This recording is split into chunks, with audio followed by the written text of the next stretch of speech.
If you discuss you can't decide, if you decide don't discuss ಅಂತ. ನೋಕಿಯಾದವ್ರು paper mill ಇಟ್ಟು mobile ಇಂಡಸ್ಟ್ರಿಗೆ ಬಂದ್ಬಿಟ್ರು. ಸ್ಯಾಮ್ಸಂಗ್ ಅವರು ಗ್ರಾಸರಿ ಶಾಪ್ ಸ್ಟಾರ್ಟ್ ಮಾಡಿದ್ದು, ಮತ್ತೆ ಸ್ಯಾಮ್ಸಂಗ್ ಎಲೆಕ್ಟ್ರಾನಿಕ್ಸ್ ಅಲ್ಲಿ ಬಂದು ಸಕ್ಸಸ್ ಆಯಿತು. If you do what you study you will survive, if you do what you not studied you become a leader. Sir ನಿಮಗೆ ಸ್ವಂತ ಕ್ಯಾಂಪಸ್ ಕಟ್ಟಬೇಕು ಅಂದ್ರೆ 50 ಕೋಟಿ ಬೇಕು ಸರ್. ನಾನು ಹೆಂಗೆ ಥಿಂಕ್ ಮಾಡ್ತೀನಿ, ಈಗ 50 ಕೋಟಿ ಡೆಡ್ ಇನ್ವೆಸ್ಟ್ಮೆಂಟ್ ಹಾಕೋ ಬದಲು why can't you make your growth? I started this company for social service, not for the profit. That is the greatest lie on the earth. ನೀವೇನ್ ಮಾಡ್ತಾ ಇದ್ದೀರಾ, ನಿಮ್ಮ ಮಕ್ಕಳಿಗೆ ನಿಮ್ಮ ಕಷ್ಟನೇ ತೋರಿಸಲ್ಲ, ಅದಕ್ಕೆ ಸರ್ ಅವ್ರು ಹಾಳಾಗ್ತಾ ಇರೋದು. So why Pradeep Eshwar got success? Because I know the pain of my dad.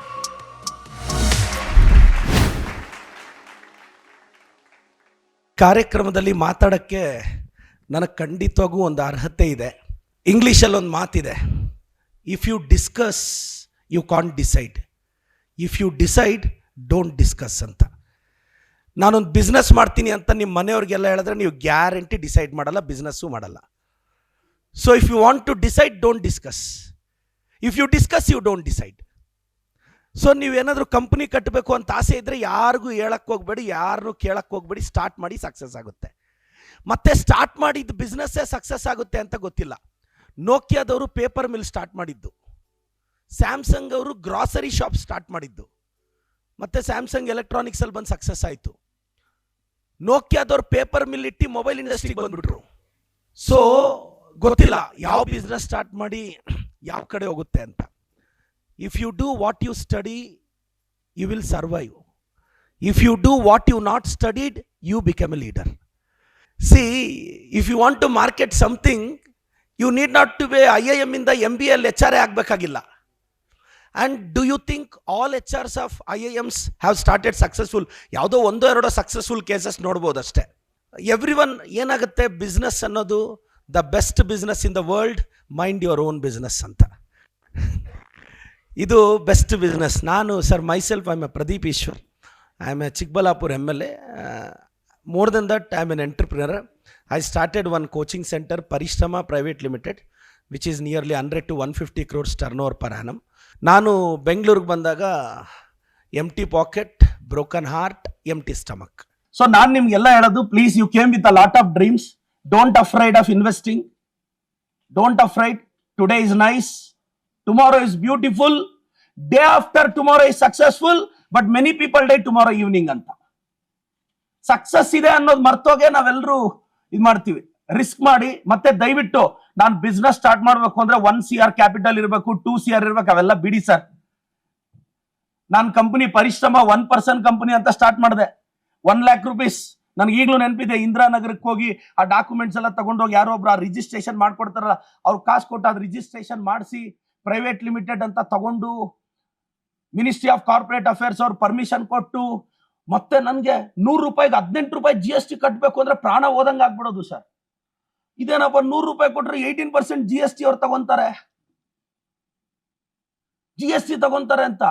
ಮತ್ತೆ ಅದು ಬಂದ್ಮೇಲೆ ಅದನ್ನು 25.1 ಇನ್ಕಮ್ ಟ್ಯಾಕ್ಸು ಬರೋದ್ರಲ್ಲಿ 40 ರೂಪಾಯಿ ಕಟ್ಟಬೇಕು ಅಂದ್ರೆ ಎಸ್, ಅದೆಲ್ಲ ಹೋದ್ಮೇಲೆ ಸೇವ್ ಮಾಡೋದೇ ಬಿಸ್ನೆಸ್. ಮತ್ತೆ ಇಲ್ಲಿ ರಿಸ್ಕ್ ಇರುತ್ತೆ. ನಾನೊಂದು ಎಂಟರ್ಪ್ರಿನರ್ ಆಗಿ ಹೇಳ್ತಿದ್ದೀನಿ, ನನ್ನ ಹತ್ರ ಒಂದು 500 ಎಂಪ್ಲಾಯೀಸ್ ಇದ್ದಾರೆ, ಒಂದು 6000 ಜನ ಡಾಕ್ಟರ್ ಮಾಡಿದ್ದೀನಿ, ನಾನು ಪ್ರೈವೇಟ್ ಲಿಮಿಟೆಡ್ ಕಂಪನಿ ಕಟ್ಟಿದ್ದೀನಿ ಸಕ್ಸಸ್ಫುಲ್ ಆಗಿ. ಬಟ್ ಆದರೆ ಈಗಲೂ ನಾನು ಇನ್ನೂ ಓನ್ ಇನ್ಫ್ರಾಸ್ಟ್ರಕ್ಚರ್ ಅಂದರೆ ನನ್ನ ಬಿಸ್ನೆಸ್ ಮಾಡೆಲ್. ಸರ್ ನಿಮಗೆ ಸ್ವಂತ ಕ್ಯಾಂಪಸ್ ಕಟ್ಟಬೇಕು ಅಂದ್ರೆ 50 ಕೋಟಿ ಬೇಕು ಸರ್.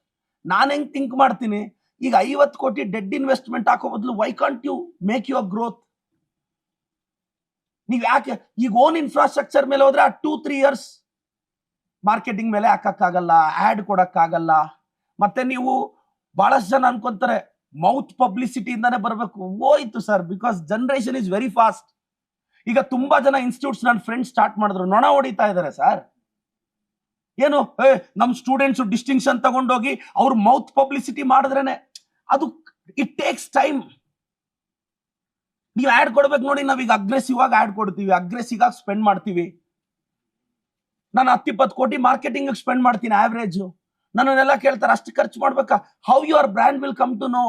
ಲ್ಯಾಂಬೋರ್ಗ್ನಿ ಅವ್ರು ಆ್ಯಡ್ ಕೊಡಲ್ಲ, ಯಾಕೆಂದ್ರೆ ಲ್ಯಾಂಬೋರ್ಗ್ನಿ ತಗೊಳ್ಳೋನು TV ನೋಡಲ್ಲ ಅಂತ ಅವ್ರ ಅಭಿಪ್ರಾಯ ಅಷ್ಟೇ. ಲ್ಯಾಂಬೋರ್ಗ್ನಿ ತಗೊಳ್ಳೋ ಕೆಪಾಸಿಟಿ ಇರೋನು TV ನೋಡ್ಕೊಂಡು ಟೈಮ್ ವೇಸ್ಟ್ ಮಾಡಲ್ಲ ಅಂತ, ಅದಕ್ಕೆ ಅವ್ನು TVಯಲ್ಲಿ ಆ್ಯಡ್ ಕೊಡಲ್ಲ ಲ್ಯಾಂಬೋರ್ಗ್ನಿ ಅವನು.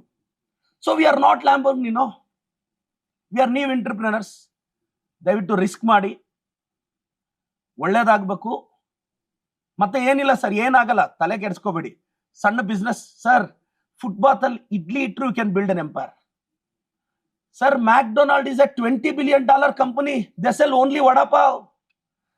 ನಮ್ಮೂರು ಚಿಲ್ಲರೆ ಅಂಗಡಿಯಲ್ಲಿ 50 ಐಟಮ್ ಇರುತ್ತೆ, ₹500 ಬಿಸ್ನೆಸ್ ಆಗಲ್ಲ. McDonald is a $20 billion company. They sell only vada pav. Starbucks is a $20 billion company. They sell only coffee. So their focus is on one product. ನಾವೇನ್ ಮಾಡ್ತೀವಿ, ಫುಟ್ಪಾತ್ ಅಲ್ಲಿ ಒಂದು ಇಡ್ಲಿ ಅಂಗಡಿ ಇಡ್ತೀವ, ಅಲ್ಲಿ ಇಡ್ಲಿನೂ ಇಡಬೇಕು, ಚಿತ್ರಾನ್ನೂ ಇಡಬೇಕು, ಮಸಾಲೆ ದೋಸೆನೂ ಇಡಬೇಕು, ಪುಳಿಯೋಗರೆನೂ ಇಡಬೇಕು, ಅಂಗಡಿ ಮುಚ್ಕೊಂಡು ಹೋಗ್ಬೇಕು. These a problem with a business. ನೋಡಿ, ನಾನೀಗ ಮೆಡಿಕಲ್ ಎಂಟ್ರೆನ್ಸ್ ಸ್ಟಾರ್ಟ್ ಮಾಡಿದ್ದೀನಿ. ನನ್ಗೆ ಎಷ್ಟೋ ಜನ ಹೇಳಿದ್ರು, ನೀನ್ ಎಲ್ಲ ಡಿಸ್ಟಿಕ್ ಅಲ್ಲಿ ಸ್ಟಾರ್ಟ್ ಮಾಡು, ನನ್ನ ಬ್ರ್ಯಾಂಡ್ ಸ್ಟಾರ್ಟ್ ಮಾಡಿದ್ರೆ 50,000 ಜನ ಬರ್ತಾರೆ. ಬಟ್ ಮಾರ್ಕೆಟ್ 2-3 years ಅಲ್ಲಿ ಶ್ರಿಂಕ್ ಆಗುತ್ತೆ. I can't able to produce the result. It's not so easy. ಇವತ್ತು ನಮ್ಗಿರೋ ಮಾರ್ಕೆಟ್ ವ್ಯಾಲ್ಯೂಗೆ ಎವ್ರಿ ಡಿಸ್ಟಿಕ್ ಅಲ್ಲಿ ನಾನು ಓಪನ್ ಮಾಡಿದ್ರೆ 1000 ಅಡ್ಮಿಷನ್ ಕ್ಯೂ ನಿಂತ್ಕೊಂತಾರೆ. And you should have proper goal. ಮತ್ತೆ ಏನ್ ಗೊತ್ತಾ, ಬಿಸ್ನೆಸ್ ಮಾಡುವಾಗ you should have profit model also. ಈಗ ನಾನು ಸರ್, ನನ್ನ coaching centre I charge 4 lakhs per annum. Many people told 4 lakh. But ನಾನು ಹೇಳಿದೆ ಪೇರೆಂಟ್ಸ್ಗೆ, ಸರ್ 1.25 ಕೋಟಿ ಇದೆ ಮೆಡಿಕಲ್ ಸೀಟು, ನೀವು ನನ್ನ ಮೇಲೆ ನಂಬಿಕೆ ಇಟ್ಟು 4 ಲಕ್ಷ ಕಟ್ಟಿ 1 ವರ್ಷ ನಿಮ್ಮ ಮಕ್ಕಳನ್ನ ಬೆಳಗ್ಗೆ 6ರಿಂದ ರಾತ್ರಿ 12 ನಾನು ಓದಿಸ್ತೀನಿ. ನಾನು ಆ 4 ಲಕ್ಷದಲ್ಲಿ 50,000 ಡಿಸ್ಕೌಂಟ್ ಕೊಟ್ಟು 3,54,000 ತಗೊಂಡು 54,000 GST ಕಟ್ಟಬೇಕು. ಇನ್ನ 3 lakhs ಅಲ್ಲಿ ನಿಮ್ಮ ಮಗುಗೆ ಒಂದು 2.5 ಲಕ್ಷ ಸ್ಪೆಂಡ್ ಮಾಡ್ತೀನಿ. ಬುಕ್ಸ್ ಕೊಡಬೇಕು, ಓದಿಸ್ಬೇಕು, ಹಾಸ್ಟೆಲ್ ಕೊಡಬೇಕು, ಪ್ರತಿ ದಿನ 5 ಸ್ಟಾರ್ ಹೋಟೆಲ್ ತರ ಮೆನ್ಯೂ ಇರುತ್ತೆ ನಮ್ಮ ಫುಡ್. ಅದ್ರಲ್ಲಿ ಒಂದು 40-50,000 ಉಳಿಸಿದ್ರೆ ಅದಕ್ಕೆ 25% ಇನ್ಕಮ್ ಟ್ಯಾಕ್ಸ್ ಕಟ್ಟಬೇಕು. ಕನ್ವಿನ್ಸ್ ಮಾಡ್ತೀನಿ. ಬಟ್ ನನಗೆ ಬಿಸ್ನೆಸ್ ಆಗ್ತಾನೆ ಇದೆ. ನಾನು 4 ಲಕ್ಷ ಕಟ್ಕೊಂಡು 1000 ಅಡ್ಮಿಷನ್ ಇರ್ಬೋದು ನನ್ನ ಹತ್ರ. ನೀವು 40,000 ಕಟ್ಕೊಂಡು 10,000 ತಗೊಂಡು how you will achieve? Graph at the end you should also have a bread and butter, no? Why we are starting the business? We should also have a bread and butter, no? ಅಂದ್ರೆ we can speak, ಎಲ್ಲೋ mic ಸಿಕ್ಕಿದಾಗ ಮಾತಾಡಬಹುದು, social responsibility, I started this company for social service, not for the profit. That is the greatest lie on the earth. That is the greatest lie. ಯಾರಾದ್ರೂ we started only for the charity, ಅದು okay, some sort. ನಾವೆಲ್ಲರೂ ಬದುಕಕ್ಕೆ ಅಲ್ವಾ sir business ಮಾಡ್ತಿರೋದು. So ಈ ರಿಯಾಲಿಟಿಯಲ್ಲಿ ಬದುಕಬೇಕು ಅನ್ನೋದು ನನ್ನ ಅಭಿಪ್ರಾಯ. And you need not to worry.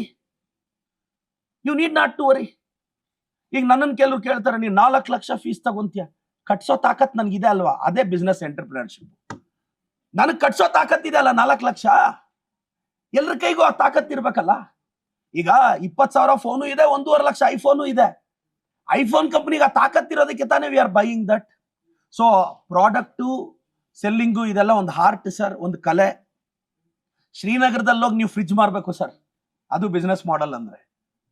But ಇನ್ನೊಂದು ಹೇಳ್ತೀನಿ, my sincere advice, with zero investment you start a business. Zero investment you start. ಸಾಧ್ಯ ಆದ್ರೆ ಸಾಲ ತಗೊಂಡೇ ಮಾಡಿ ಅಂತ ಭಯ ಇರುತ್ತೆ ಮಂತ್ ಎಂಡ್ ಅಲ್ಲಿ. ಸಾಲ ತಗೊಂಡೇ ಮಾಡಿ ಅಂತ. ಮತ್ತೆ ಇನ್ನೊಂದು ಹೇಳ್ತಾ ಇದ್ದೀನಿ ನಾನು ಇಲ್ಲಿರೋರ್ಗೆಲ್ರಿಗೂ, ಈಗ ಕೆಲವ್ರು ಇಲ್ಲೆಲ್ಲ ಫಸ್ಟ್ ಜನರೇಷನ್ ಎಂಟರ್ಪ್ರಿನರ್ಸ್ ಇದ್ದೀರಾ, second generation, third generation problem ಇಲ್ಲ. ನಾವೆಲ್ಲ ಫಸ್ಟ್ ಜನರೇಷನ್.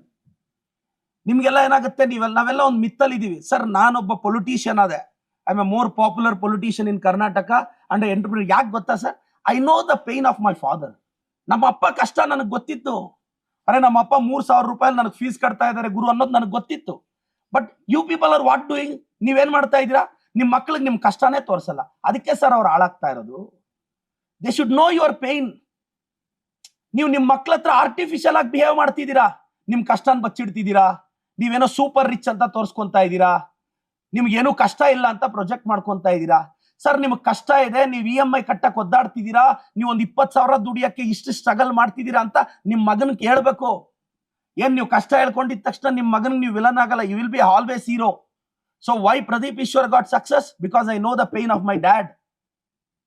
ತುಂಬಾ ಜನ ಪೇರೆಂಟ್ಸ್ ಮಕ್ಳಿಗೆ ಕಷ್ಟ ತೋರಿಸಲ್ಲ, ಡಿಸ್ಟರ್ಬ್ ಆಗ್ತಾರೆ ಅಂತ.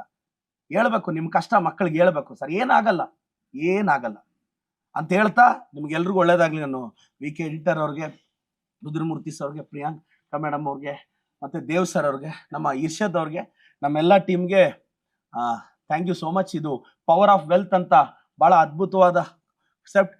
ತುಂಬಾ ನಮ್ಮ ಇಂಡಿಯಾದಲ್ಲಿ ಏನು ಅಂದ್ರೆ 4 ರೂಪಾಯಿ ದುಡಿಯೋ ತಾಕತ್ತಿರಲ್ಲ, making money is nonsense ಅಂತೀವಿ.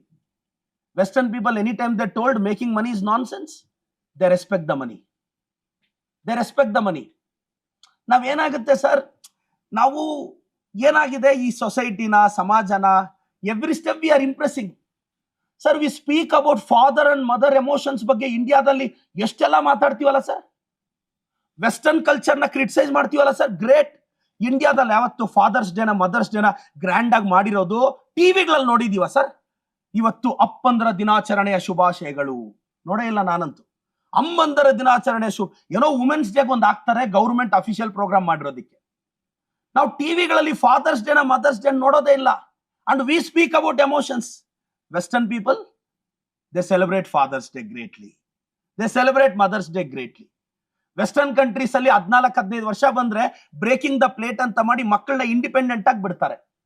But which culture is great sir? ನನ್ನ ಪ್ರಾಬ್ಲಮ್ ಏನಂದ್ರೆ ನಮ್ಮಲ್ಲಿ ನಾಲ್ಗೆಯಲ್ಲಿ ಇರೋದು ಎದೆಯಲ್ಲಿಲ್ಲ ಅನ್ನೋದೇ ನನ್ನ ಬೇಜಾರು ಅಲ್ವಾ? ನಮ್ ಕಲ್ಚರ್ ಗ್ರೇಟ್ ಅಲ್ವಾ? ನಾವ್ ಯಾಕೆ ಫಾದರ್ಸ್ ಡೇನ, ಮದರ್ಸ್ ಡೇನ ರಿಲಿಜಿಯಸ್ ಆಗಿ ಮಾಡ್ತಿಲ್ಲ?